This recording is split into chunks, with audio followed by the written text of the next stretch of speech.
ZipRecruiter is a proud sponsor of Without Warning podcast. Use code word WOW and search for jobs anytime, anywhere. The Lauren Agee case was hastily closed by authorities, but many questions remain.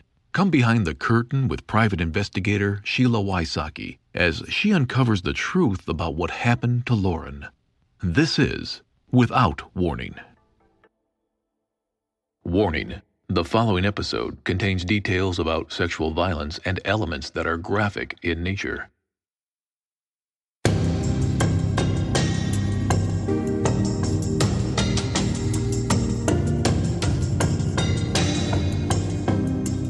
At the beginning of 2017, I had the chance to share Lauren's story on 2020. I do media on this case with the hopes of getting new information and tips.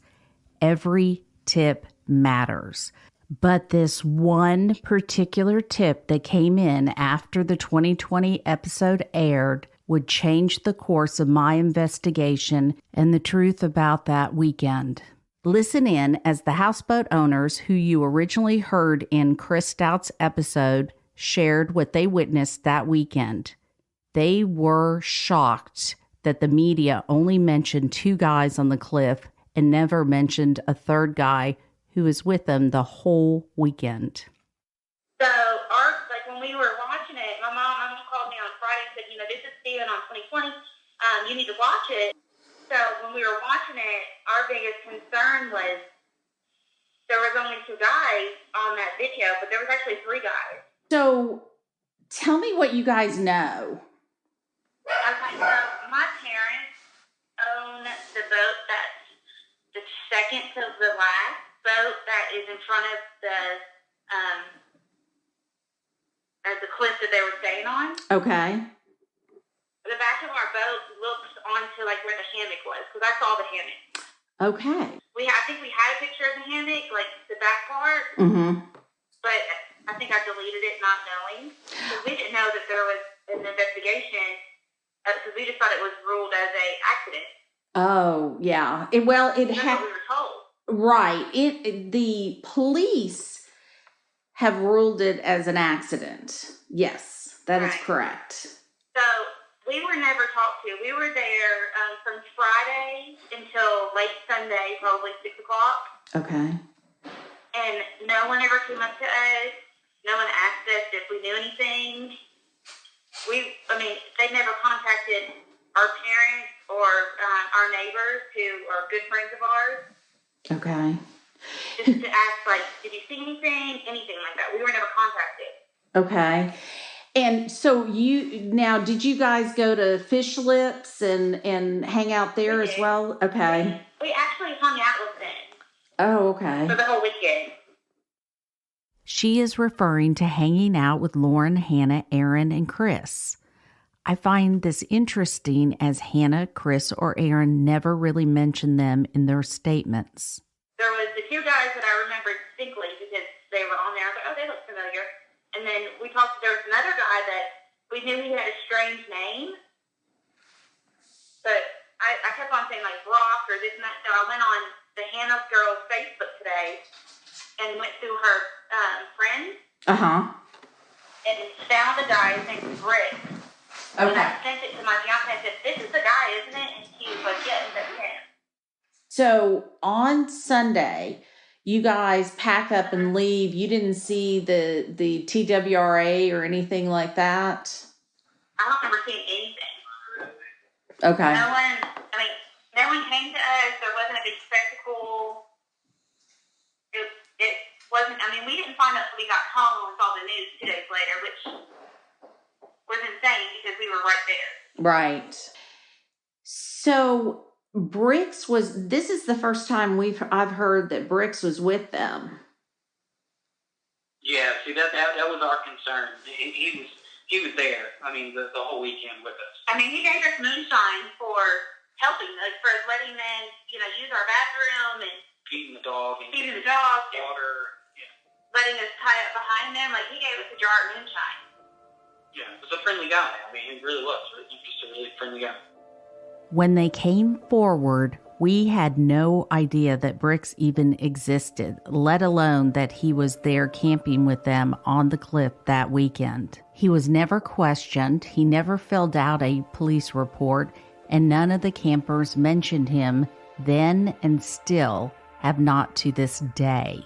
However, from what I know now, when TWRA showed up and Chris, Aaron, and Hannah were being questioned, Bricks was allegedly hiding out in Fish Lips.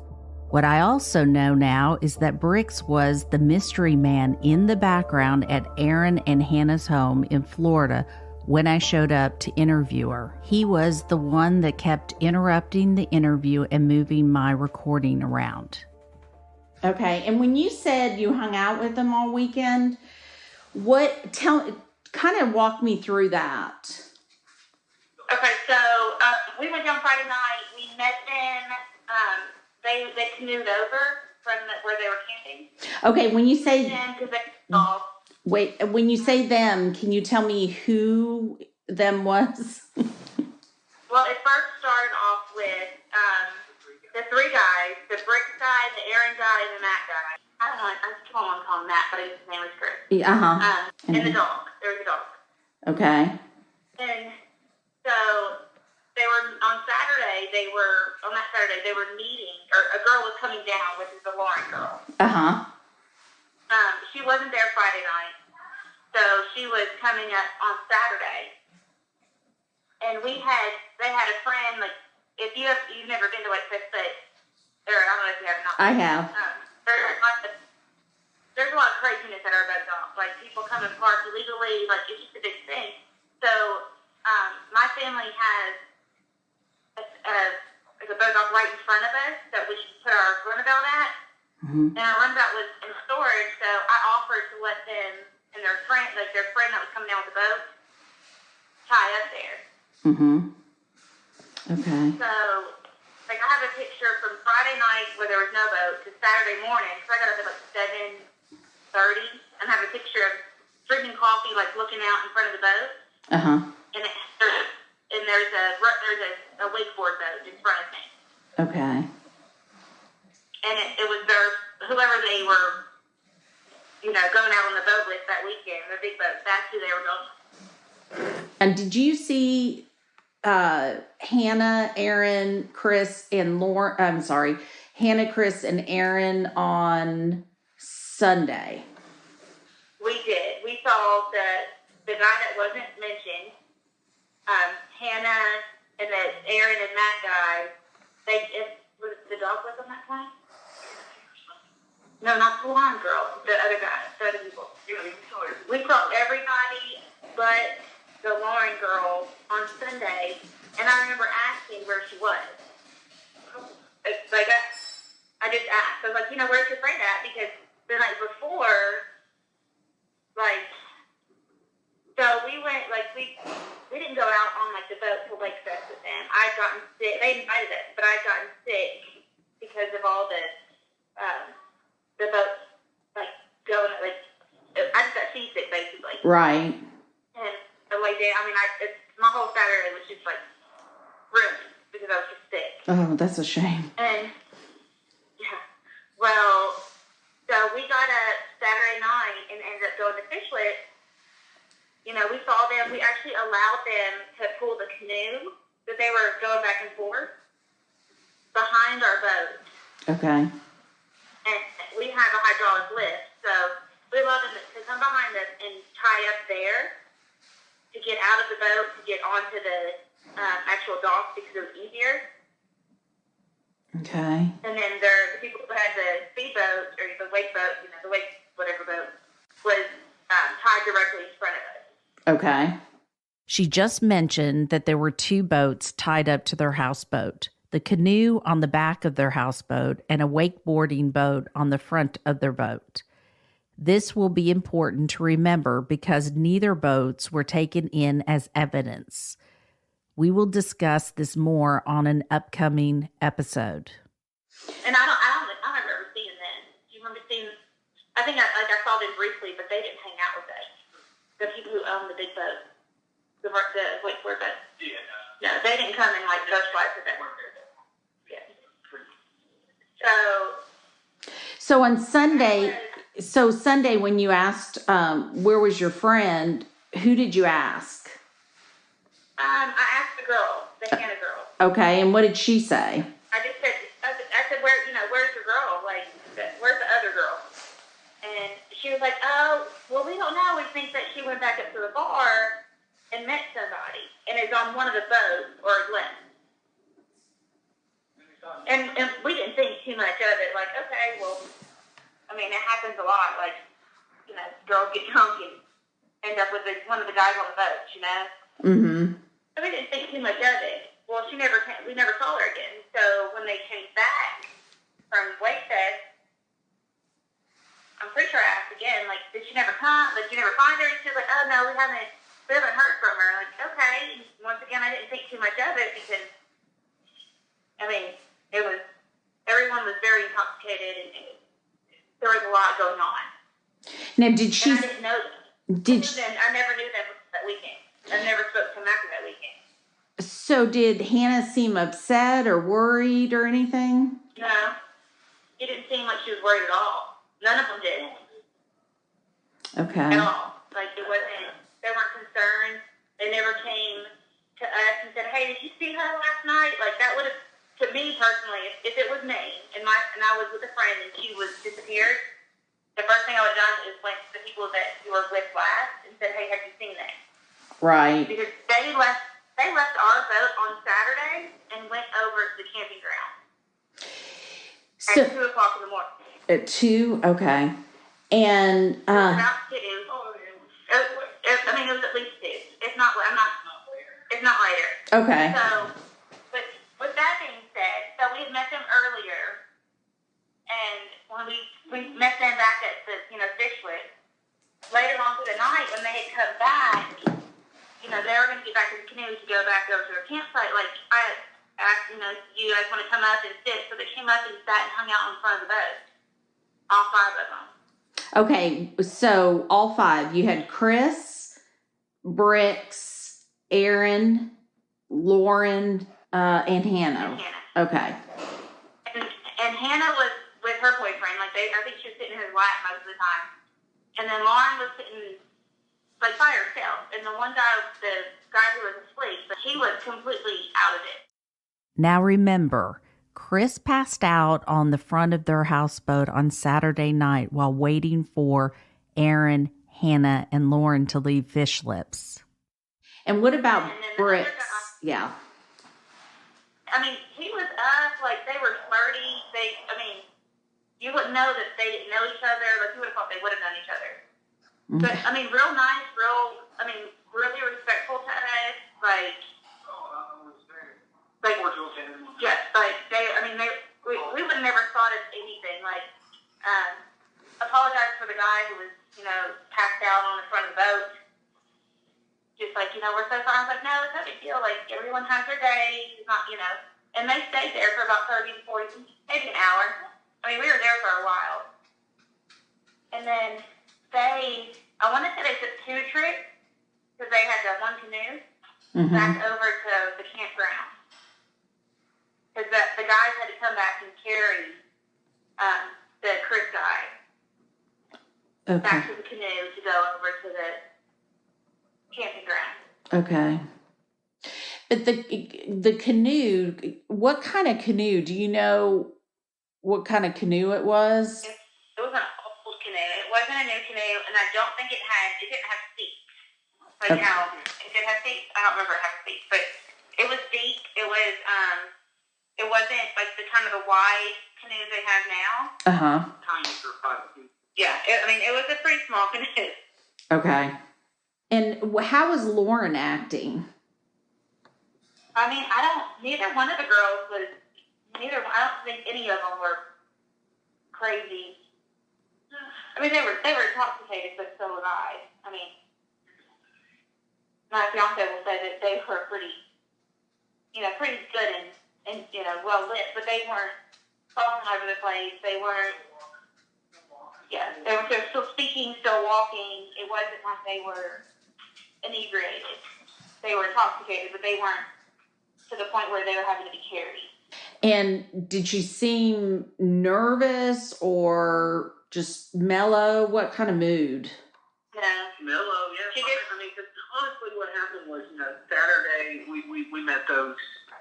They came back and they hung out more, and we got to know them more. And then when she showed up, they hung out even more. Then their friends showed up with the boat, and they went out.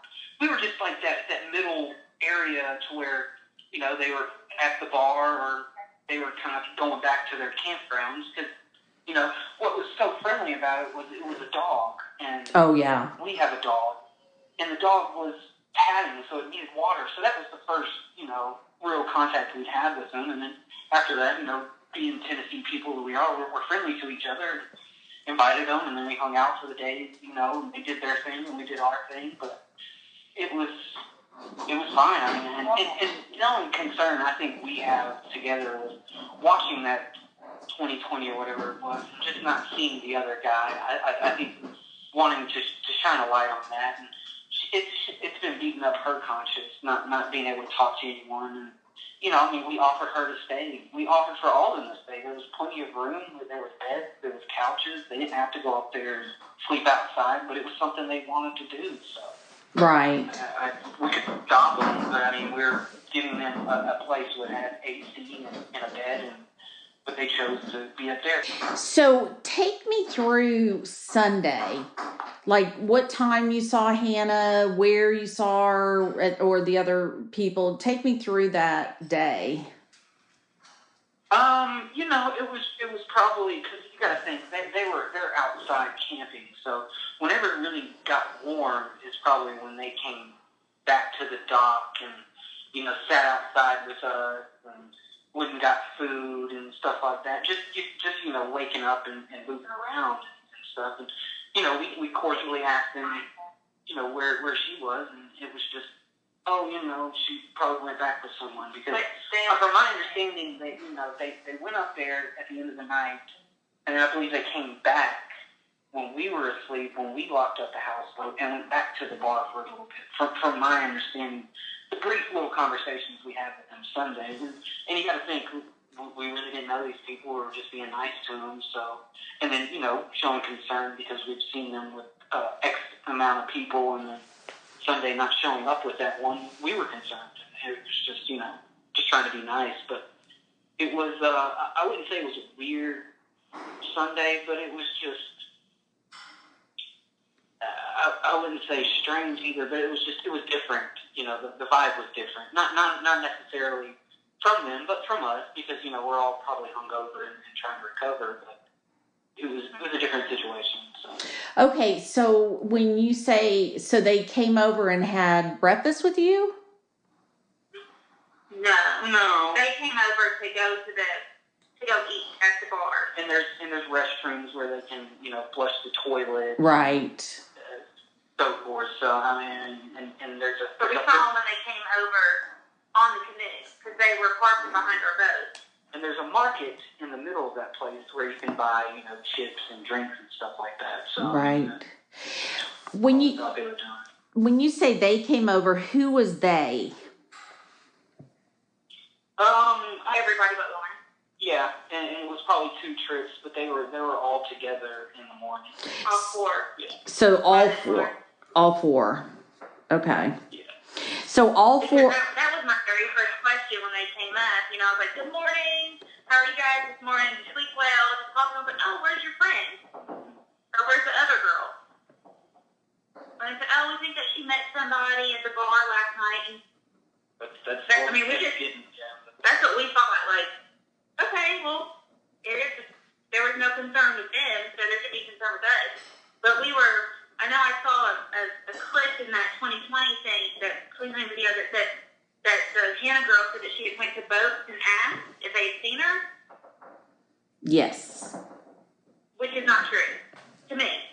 They should not come to us and say, "Have you seen her?" Okay, good to know. And our interaction with them was more or less in the morning because, they went out on the boat and, we stayed back at the houseboat and cleaned up and was getting ready, to leave later on that day. So when they came back, I think I remember them maybe going to back to Fish Lips and either getting a bite to eat or another drink, and then I think they kind of hung out with us for a little bit and then went back to the campground, and I think that's really, we didn't see them much after that on Sundays. Mm-hmm. Okay. A lot of our interaction Sundays early on in the morning, and before they left to go watch the competition again on the wakeboard. And I hate to say, we would have been the last. If she did not go back to the bar, we would have been the last people they would have seen that night. And if she was concerned, we would have been more concerned.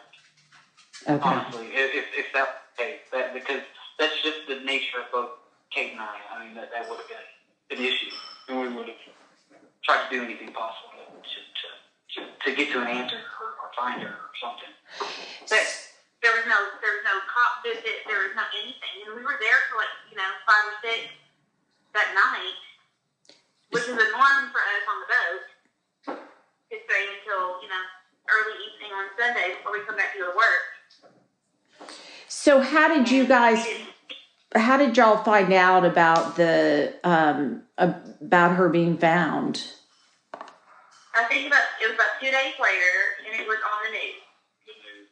Centerhead, just the location. Okay. And just it turned into, it was like one of those, oh my God, it's that girl.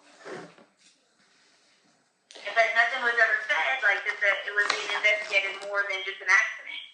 Okay. Where she was sleeping, because I remember even kind of talking to her about sleeping on the edge of a cliff. Are you crazy? Yeah. And she was just like, no, it's okay. It was nothing. What they wanted to do, They were just trying to take a risk. And so when I heard that she'd possibly fallen out of the hammock or whatever happened as an accident, I was like, oh my gosh, if she just would have, laid her ass down for a little while in our boat, she might not have done that. So, they were with us, and that's the hardest part, even thinking about it, because they were sitting with us for however long before that incident happened. So on Sunday, you guys pack up and leave. You didn't see the TWRA or anything like that? I don't remember seeing anything. Okay. No one came to us. There wasn't a big spectacle. It wasn't, we didn't find out until we got home and saw the news 2 days later, which was insane because we were right there. Right. So, okay. Have you had any contact with Hannah or Aaron or anybody since then? No? Okay. Not since that day. Just the way that everything played out that weekend with those people, I would have never honestly put them into hurting anybody. Or them being, malicious or any type of foul play as a first degree. I would never thought they would have had any intent to do anything. They were extremely nice, very polite. They hung out with us like it was nothing. And the next day they asked that it was like it was nothing again. There was no concern, there was no fright, there was no, oh my God, are we going to get caught? It was a very cool, plain thing. And the only thing I can possibly, fathom in my mind that something happened, one of them knew about it and didn't tell the group. Or somebody, lied and said, oh, I saw her go back to the bar, something. Right. It just didn't seem to me like the group of them was malicious.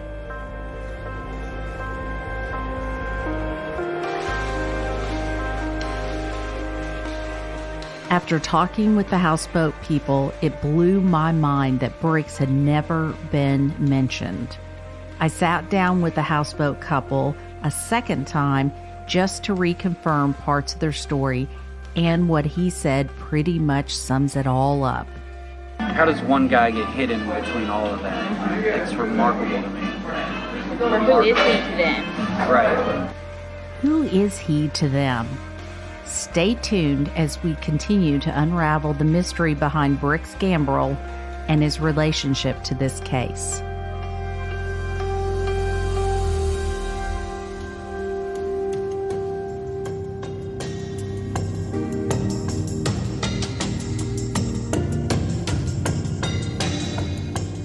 Lauren's family gives their full permission for any and all details to be shared in hope that the truth will come out.